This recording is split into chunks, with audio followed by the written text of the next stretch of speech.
Bonjour petite souris.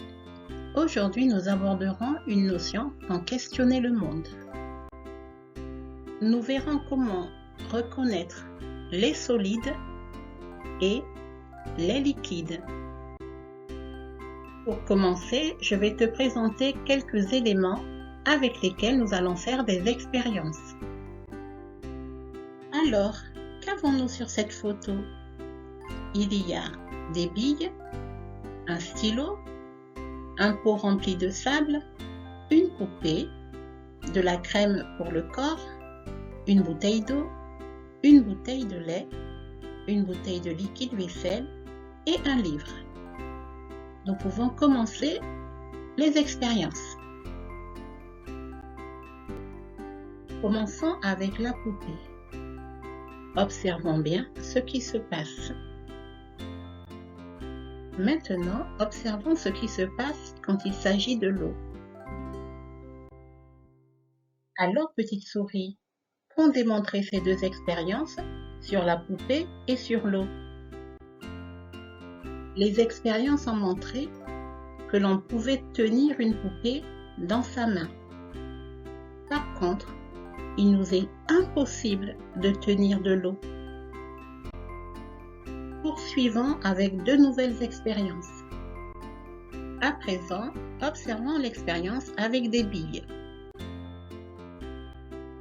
Poursuivons maintenant l'expérience avec le lait. Nous avons compris qu'il est possible de tenir des billes avec la main. Par contre, il ne nous est pas possible de le faire avec du lait. Poursuivons cette expérience avec un autre élément. Il s'agit d'un livre.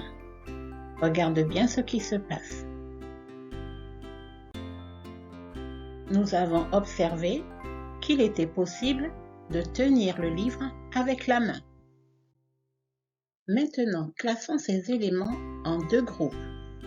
Ceux que l'on peut tenir avec la main et ceux qu'on ne peut pas tenir avec la main.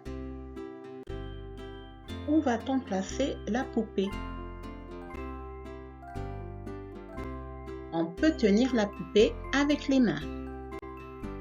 Dans quel groupe doit-on mettre le stylo? Oui, le stylo peut se tenir avec la main. Que décide-t-on pour le lait? Oui, le lait ne peut pas se tenir avec la main. Et le livre? On peut tenir le livre avec les mains. Où devons-nous placer l'eau? En effet, on ne peut pas tenir l'eau avec la main. Il nous reste les billes. Où va-t-on les placer? On peut tenir les billes avec la main. Petite souris, tous les éléments que l'on peut tenir avec la main s'appellent des solides. Ce sont des solides. Par contre, petite souris, les éléments que l'on ne peut pas tenir avec la main s'appellent des liquides. Ce sont des liquides. Observons maintenant la dernière expérience. Pour cela, nous aurons besoin de 3 contenants. Un contenant, c'est un objet dans lequel on peut mettre des choses. Regarde, les contenants sur cette image sont différents. Ils ont une forme différente. Pour cette expérience, nous avons besoin d'eau. Comme tu le constates sur la vidéo, nous avons rajouté un peu de sirop de grenadine pour que tu puisses bien observer ce qui se passe. Nous versons maintenant l'eau colorée avec du sirop dans chaque contenant. Observe bien ce qui se passe à chaque fois.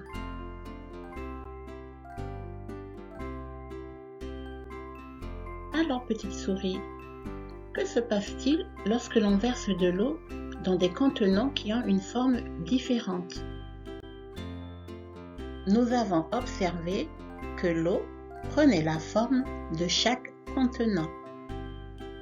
L'eau change de forme en fonction du contenant. L'eau étant un liquide, nous pouvons dire que les liquides prennent la forme du contenant. Poursuivons l'expérience avec des stylos à présent.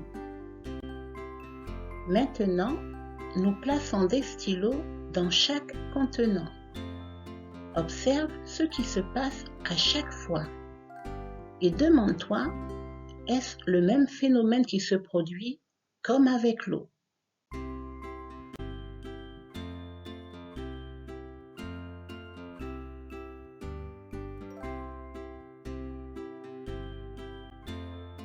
Et cette fois, qu'avons-nous constaté? Nous avons constaté que les stylos ne changent pas de forme en fonction de leur contenant.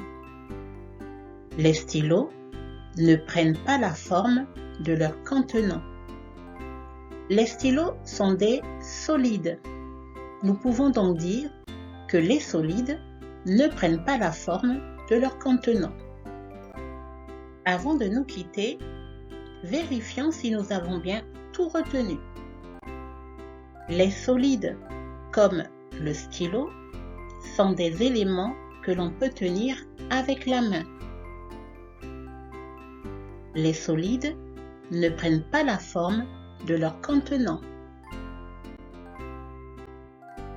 Les liquides, comme l'eau, on ne peut pas les tenir avec la main.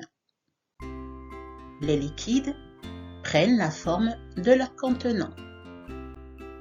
Ah, c'est super petite souris, car à présent nous savons ce qu'est un solide et ce qu'est un liquide.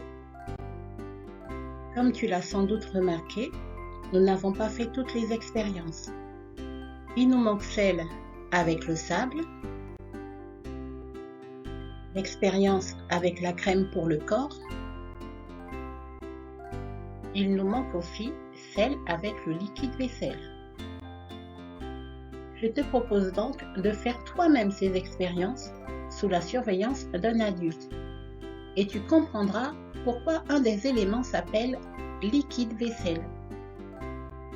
Il ne me reste plus qu'à te dire au revoir.